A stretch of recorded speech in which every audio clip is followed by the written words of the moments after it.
eu tenho um vídeo específico falando de variabilidade da frequência cardíaca, que é uma outra ferramenta que nos auxilia a entender o processo de recuperação mais do ponto de vista fisiológico, que agora a gente fala até o momento de neuromuscular e perceptivo, agora a gente está falando de fisiológico, que é mensurar o tempo entre os batimentos cardíacos, e nós vamos fazer a quantificação através de cálculos matemáticos e estatísticos da variabilidade desse tempo, né? E eu vou inferir a partir desses índices acerca do nível de estabilidade do sistema nervoso autônomo. Vamos entender isso aqui. Sistema nervoso se divide em sistema nervoso central, cérebro, conexão medula. Dali ele vai gerar impulso para o sistema nervoso periférico, nervos somáticos que ativam nossa musculatura. E tem os nervos autonômicos, que é o que a gente não controla, que vai para o coração, vai para o intestino, vai para o estômago, né? Vai para todas essas regiões, vai para o olho, vai para onde a gente não tem controle, vai para os nossos vasos sanguíneos, e ele é dividido em simpático e parasimpático. Simpático, fuga ou luta.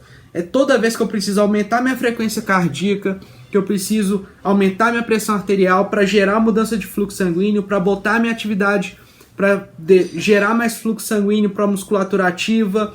É quando eu estou num processo de alta concentração, onde eu preciso gerar maior atividade cerebral. Tudo isso está ativando o sistema nervoso simpático.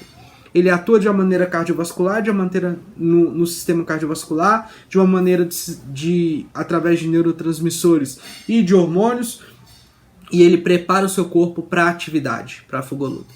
No momento que eu começo a me recuperar, no momento que eu começo a descansar, eu estou falando parasimpático.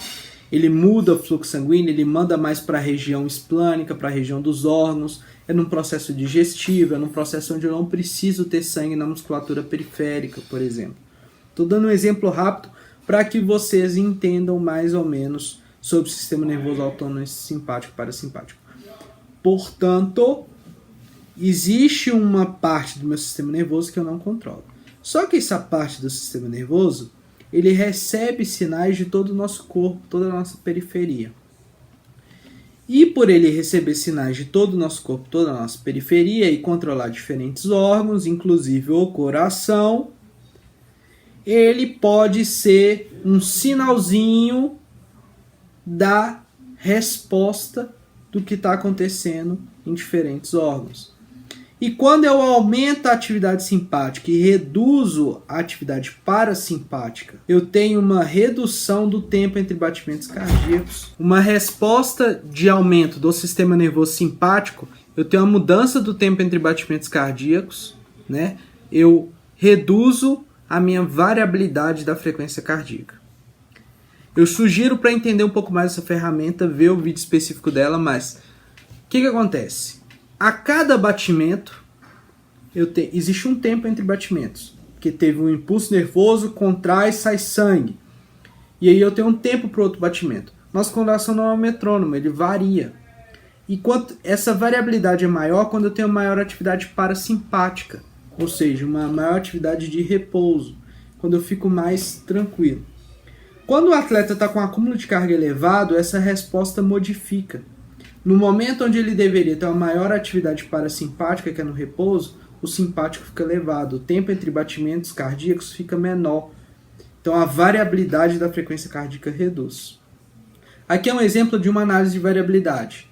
Eu tenho tempo de registro dos intervalos RRs, ou seja, o registro de tempo entre cada batimento. E aí aqui eu analiso, por exemplo, os últimos 2 minutos de um tempo de registro de 5 minutos. E aí ele vai calcular para mim o quê? A média desse tempo entre cada batimento, que é o que a gente chama de média do intervalo RR. Deu aqui 795 milissegundos. E aí para esse tempo de 795 milissegundos, a média de frequência cardíaca, 1 batimento por minuto, é 75 batimentos por minuto. Só que qual que é o indicador aqui de variabilidade dessa frequência cardíaca? Um deles é o que nós chamamos de RMSSD. E ele é calculado em milissegundos. O que é o RMSSD? É um cálculo matemático da variância desse tempo. É uma análise bem parecida com o desvio padrão. E ele me fala o quanto isso aqui está variando. Então, quanto maior isso aqui estiver variando, ou seja, maior esse RMSSD em milissegundos, maior é a minha variabilidade da frequência cardíaca.